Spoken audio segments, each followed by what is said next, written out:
की मधले छोटे छोटे टाउन्स, मधली गावं इतकी गोड आहेत, इतकी सुंदर आहेत ना, खूप छान आहे. सिरीन वातावरण आहे. सो चालायचं.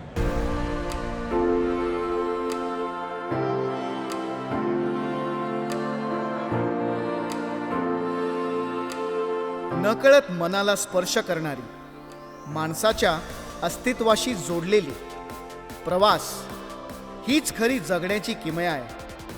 प्रवास म्हणजे क्षितिजाच्या पलीकडचं जग पाहण्याची आणि स्वतःला नव्याने शोधण्याची अनमोल संधी आहे.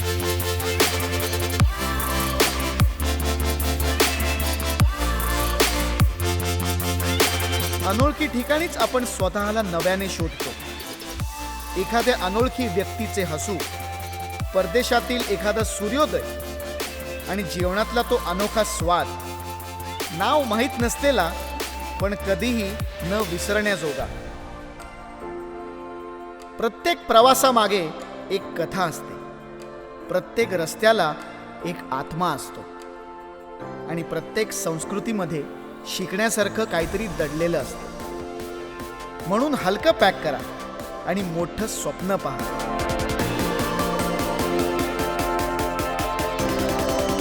कारण हे जग सुंदर आहे, हे जग अफाट आहे आणि प्रत्येक कोपऱ्यात एक आश्चर्य दडलेलं आहे.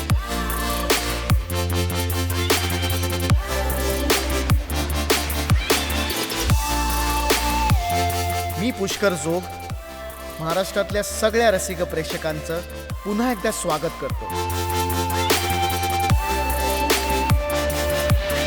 तुमच्या आवडत्या ट्रॅव्हल शो मध्ये केसरी प्रस्तुत माझा around the world. God's own country, I love sky.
काय मग, कशी वाटली स्वप्ननगरी?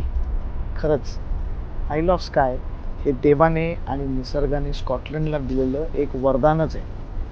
मी आता चाललो आहे एडिनबरा शहरात. एडिनबरा शहर ही स्कॉटलंडची राजधानी आहे आणि हे लंडनपेक्षा खूप वेगळं आहे. इथलं आर्किटेक्चर, इथल्या भाषेचा लहेजा, इथले लोक.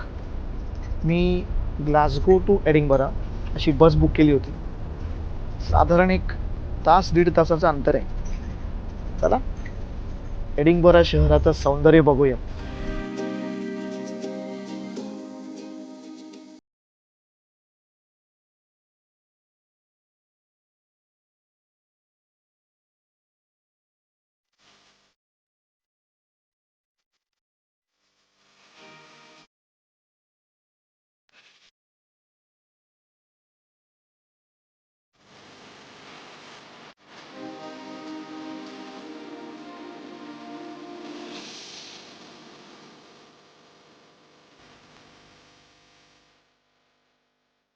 स्कॉटलंडमधल्या आणखीन एका देखण्या शहरात मी आलेलो आहे. मी आलो आहे एडिनबरामध्ये. एडिनबरा हे लंडन शहरापेक्षा अगदी वेगळं आहे. इथे तुम्हाला मॉडर्न आर्किटेक्चरच्या बिल्डिंग्स अजिबात सापडणार नाहीत. इथे टिपिकल गॉथिक आणि विक्टोरियन आर्किटेक्चर आहे. इथली भाषा जरी इंग्लिश असली तरी स्कॉटिश लोकांचं ॲक्सेंट थोडं हेवी असतं. इथली लोकंसुद्धा खूप चांगली आहेत, बोलायला वागायला अगदी माझ्यासारखी आहेत.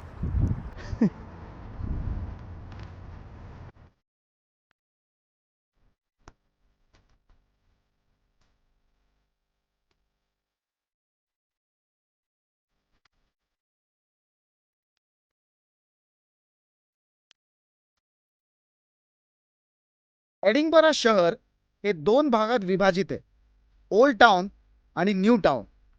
ओल्ड टाउनमध्ये तुम्हाला मिडिवल बिल्डिंग्स, छोटे कॉबलस्टोन स्ट्रीट्स आणि हिस्ट्री ह्याचा खजाना दिसेल. न्यू टाउनमध्ये जॉर्जियन आर्किटेक्चर, वाईट स्ट्रीट्स आणि टुरिस्टसाठी बरेच शॉपिंग ब्रँड्स आहेत.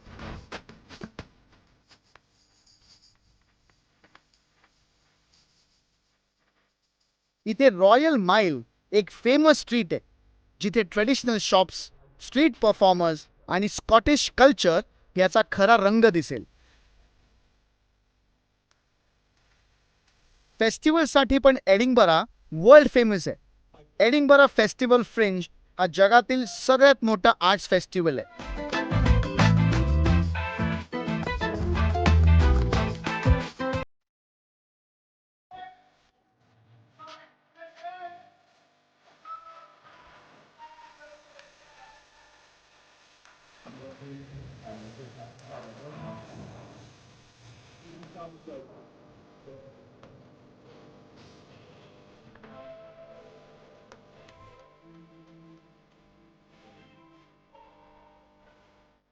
या शहराचं वेदर थोडं अनप्रेडिक्टेबल आहे, पण त्याचं चार्म खूप वेगळं आहे.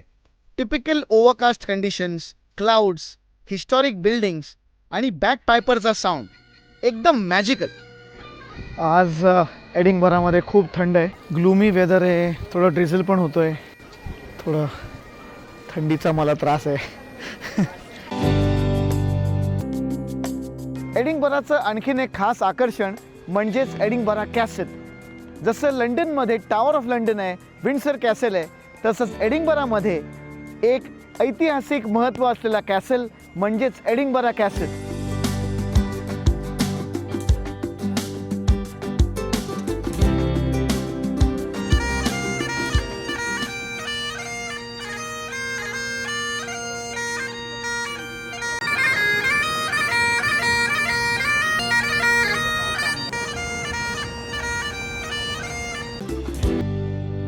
ग्लासगो इंडियन्स असोसिएशन ही एक स्कॉटिश चॅरिटेबल इनकॉर्पोरेटेड असोसिएशन आहे. ही संस्था स्कॉटिश असली तरी भारतीय संस्कृती, कला आणि परंपरा ही जपणारी आणि त्याचा प्रसार करणारी संस्था आहे.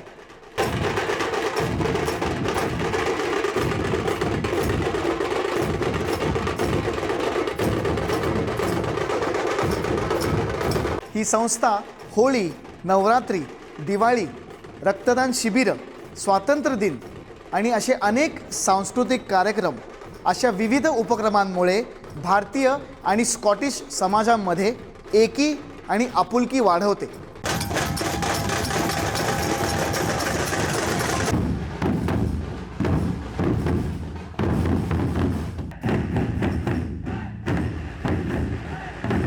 या संस्थेचा सगळ्यात आकर्षक उपक्रम म्हणजे गणेश उत्सव शोभायात्रा. ही शोभायात्रा UK मधली सर्वात मोठी शोभायात्रा म्हणून ओळखली जाते.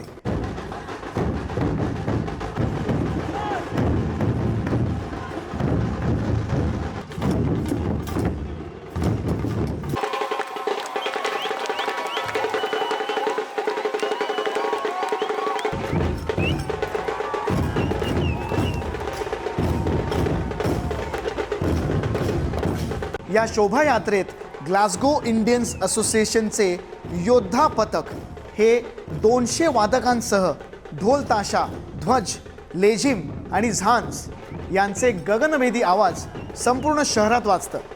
ही शोभायात्रा ओम हिंदू टेम्पलपासून सुरू होते आणि जॉर्ज स्क्वेअर इथे संपते. या शोभायात्रेसाठी संपूर्ण UK मधून 3500 भाविक उपस्थिती देतात.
Okay! Woohoo! Yes! Yeah! Woo!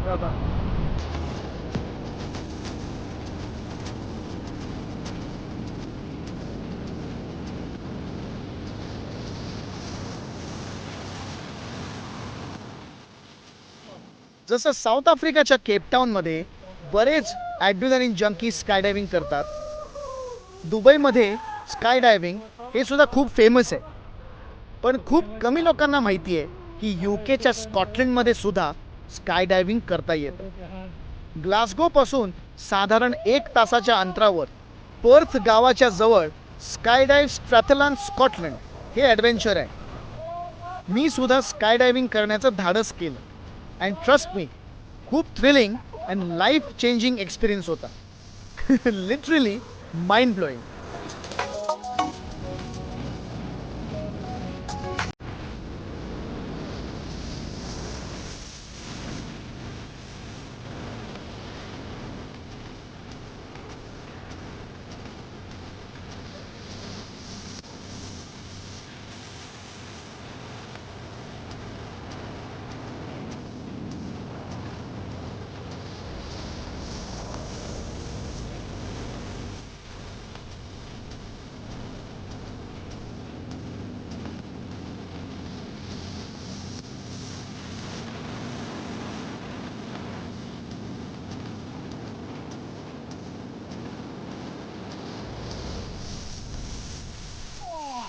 There we go. Woo! You like that? Woo! Yeah!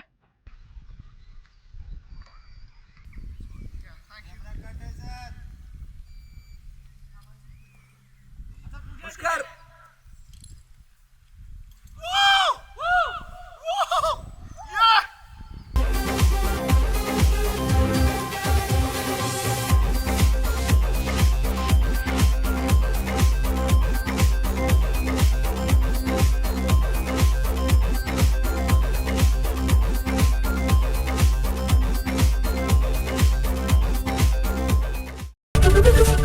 ABP माझा, उघडा डोळे बघा नीट.